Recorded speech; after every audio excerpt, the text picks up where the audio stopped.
यह है अरुण यादव, विशिष्ट अतिथि हैं। आभार व्यक्त करता हूं सम्राट अशोक क्लब को और उसके सभी सदस्यों को जिन्होंने मुझे इस अवसर पे आमंत्रित किया। और मेरे लिए ये पहला अनुभव है, मैं विश्वविद्यालय तक ही सीमित हूँ या व्याख्यान जो होते हैं उस वहीं तक, वो भी अकादमिक व्याख्यान तक ही सीमित रहता हूँ। पहली बार मुझे लग रहा है मैं रैली को संबोधित कर रहा हूँ, इसके लिए भी धन्यवाद। और मैं धन्यवाद देता हूँ जो यहाँ पे बैठे हुए, बहुत देर से मैं देख रहा हूँ श्रोतागण जो बैठे हुए हैं, उनको भी मैं बहुत धन्यवाद देता हूँ कि इतने पेशेंस के साथ यहाँ बैठे हुए हैं और लगातार उससे पूर्व इतने अच्छे व्याख्यान दिए, उनको सुनते रहे।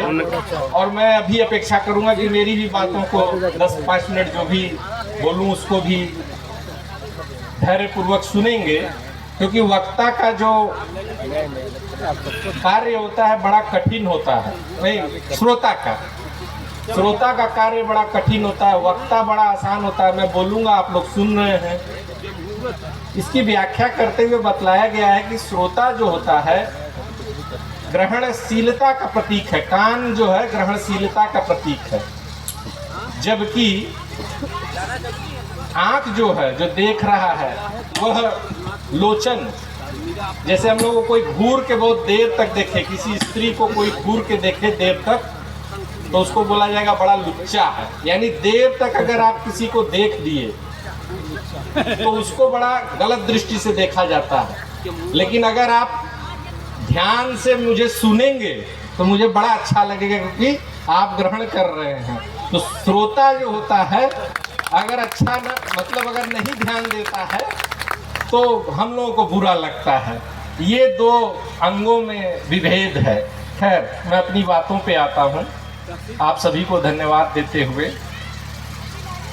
जब इस सभा की शुरुआत हुई तो धनंजय जी ने कुछ पंक्तियाँ कही, मुझे वो पंक्तियाँ भूल गई, मुझे याद करने में थोड़ा टाइम लगता है। लेकिन इतना याद है कि उन्होंने एक चिंता व्यक्त की कि हमारी जो प्राचीन धरोहर या जो है उनको कौन संभालेगा। उनकी चिंता वो थी, व्यक्त कर रहे थे वो चिंता। और वो सच है कि जो पुरानी चीज़ें हैं उसको कौन संभालेगा, कौन देखेगा आज के समय में। वहीं दूसरी तरफ मुझे उनका नाम याद नहीं आ रहा, क्षमा चाहूँगा, आए और तुरंत 2 मिनट में बोल के चले गए कि उनका पुत्र या पोता जो भी रहा हो, कि दादाजी के लाट पे मत्था टेक के गया। राजेश्वर सिंह जी, धन्यवाद, छत्तीसगढ़ से। इसमें उनकी आशा दिखती है। जो वो चिंता व्यक्त किए थे, ये लड़का आशा देख रहा है कि वो मैं देखूंगा मत्था टेक के, मैं उसको सहेजूंगा, मैं उसको संरक्षित करूंगा और मैं अपने अगली पीढ़ी को उसको ट्रांसफर करूंगा। क्योंकि ये जरूरत है, जो हमें मिला है हम उसको अपनी अगली पीढ़ी को स्थानांतरित करें, ट्रांसफर करें। ये बहुत बड़ी चीज है। तो मैं दोनों चीज़ें एक साथ देखता हूँ। चिंता भी होना, अगर हम चिंतित नहीं होंगे तो हम ऐसे व्यक्तियों को पैदा नहीं कर पाएंगे। मैं जब छोटा था तो मेरे बड़े पिताजी अक्सर कभी कभी बोलते हुए, मैं भी गांव ही देहात से जुड़ा हुआ व्यक्ति हूँ, ज़्यादा दूर मेरा घर गांव नहीं है, वो बोला करते थे, उत्थान पतन के झूले पे संसार झुलाया जाता है।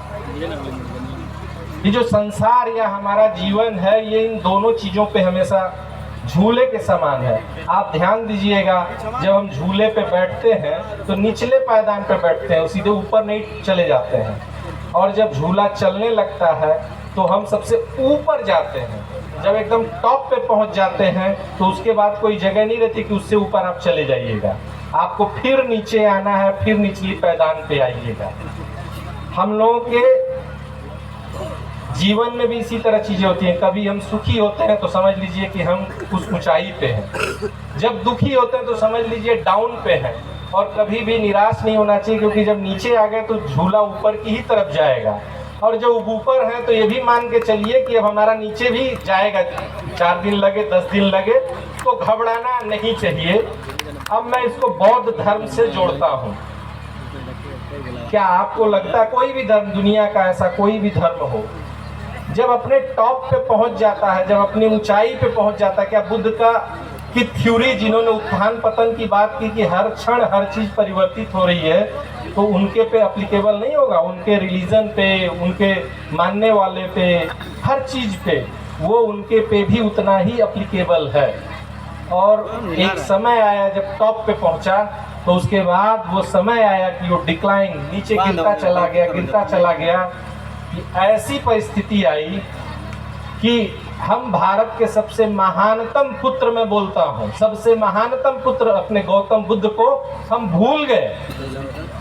आज से 200 साल पहले, ज्यादा दिन नहीं, 200 साल पहले, 200 साल पहले भगवान बुद्ध को इस भारत में कोई नहीं जानता था।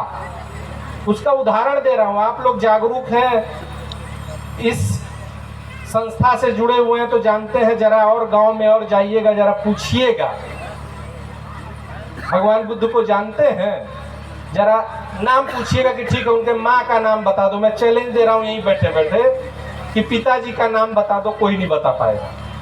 मैं नाम नहीं लेना चाहता यहाँ किसी अन्य धर्म या उनकी कहानियों पे, लेकिन आप इशारा दे रहा हूँ, समझ जाइएगा कि पूछिएगा कि उनके पिताजी का नाम क्या है, तुरंत बता देंगे। उनके माताजी का क्या नाम है, तुरंत बता देंगे। बुद्ध की क्या गलती थी भाई कि बुद्ध जैसे महापुरुष को, बेटे को यहाँ इस अपने ही जन्मभूमि से बिसरा दिया गया, भुला दिया गया। उनके माँ बाप का नाम मैं गारंटी दे रहा हूँ यहाँ के बैठे लोग जानते होंगे, लेकिन चले जाइएगा अन्य गाँव में, पूछ के सर्वे कर लीजिएगा। वो एक सज्जा के समान के रूप में, आप अगर बुद्ध की मूर्ति भी लगाएंगे तो ऐसे ड्राइंग रूम में लगाएंगे, पूजने वाली जगह पे आपको नहीं दिखेंगे। मैं नहीं कहता कि कौन पूजे नहीं पूजे, ये मेरा मैटर नहीं है। बस मैं उस तरफ इंगित करता हूँ कि ऐसे महान पुरुष को, जिसने सर्वप्रथम आपको प्रश्न करना सिखाया, जिसने सर्वप्रथम कर्म के आधार पे बराबरी की बात की, वो विस्मृत हो जाता है हमारे भारत से। उसको मिटा दिया जाता है, उसको भुला दिया जाता है। एक एक की कहानी आपको मिलेगी, कौन किसको मारा, कहाँ मारा, किसका बेटा कौन था, किसका पोता कौन था, सब याद होगा हमारे बच्चों को। अन्य संप्रदायों से जुड़े हुए या मान्यताओं को करने वाले, इवन हम लोग भी जानते हैं, सभी लोग जानते हैं। लेकिन इनकी क्या गलती थी? तो ये चिंताएं और ये आशा दोनों साथ में चलता है। और मैं कभी भी निराश नहीं होता हूँ कि ऐसा क्यों हो रहा है, क्योंकि ये प्रक्रिया है। और जब मैं इतनी भारी मात्रा में मैं भीड़ देख रहा हूँ जब से आया हूँ, ये उसका प्रतीक है कि ये फिर से उदय हो रहा है। क्योंकि आज से 200 साल पहले आप कल्पना भी नहीं कर सकते थे। जब आप अंग्रेजों की किताबों को पढ़ेंगे तो एक लाइन में बतलाता हूँ, आप समझ जाएंगे कि जब वो बोध गया और बिहार के गांव में, मैं 14 साल बिहार में था, एक उठा के मैं इनको भी नमन करता हूँ, जगदेव बाबू जी को और आज सुभाष सिंह मौर्य जी को, बाकी अन्य को। मैं उस भूमि पे 14 साल काम किया। पढ़ने के दौरान पता चला कि, और मैं देखा भी, मैं अक्सर कार उठाता था, चला जाता था। गाँवों में बुद्ध की मूर्तियाँ पड़ी हुई हैं, लेकिन अलग अलग नामों से पूछते हैं, कहीं कोई बाबा तो कहीं कोई बाबा। तो जब अंग्रेज वहाँ पहुँचते हैं और पूछते हैं कि ये कौन है, तो उनको पता ही नहीं है। जैसे एक नालंदा में जो गया होगा वो जानता होगा, वहाँ पे एक ब्लैक बुद्धा भी पूजे जाते हैं। उनका नाम तेलिया बाबा हुआ करता था, भैरव बाबा। उनको ये कोई नहीं जानता था कि ये भगवान बुद्ध हैं। और मैं पूछने भी जा रहा हूँ, पढ़ने वाला मेरी ही यूनिवर्सिटी से पढ़ा हुआ है, उसको पता है कि ये बुद्ध है, तो कह रहा है बुद्ध भगवान है लेकिन ये तेलिया बाबा है। एनीवेज, मेरा उस पर नहीं, तेलिया बाबा माने, बुद्ध माने। लेकिन जब अंग्रेजों से पूछा जाता था तो इसी तरह की बातें होती थी। तो उन लोगों ने अनुमान लगाया और उन लोगों ने लिखा है अपनी किताबों में, क्योंकि जहाँ पूछा जाता था तो सही जवाब नहीं मिलता था। तो आप बुद्ध की मूर्तियों को जब देखेंगे तो उनकी मूर्तियां जो होती है घुंघराले बाल होते हैं, गोल गोल बाल बनाए गए हुए हैं। तो भारतीयों के बाल घुंघराले नहीं होते हैं, ये भी आप लोगों को पता होगा। तो उन लोगों ने अनुमान लगाया कि बुद्ध अफ्रीका के थे, इथोपिया के थे, इथोपिया का कोई आदमी था, वहां से यहाँ धर्म प्रचार करता था। इस प्रकार की जागरूकता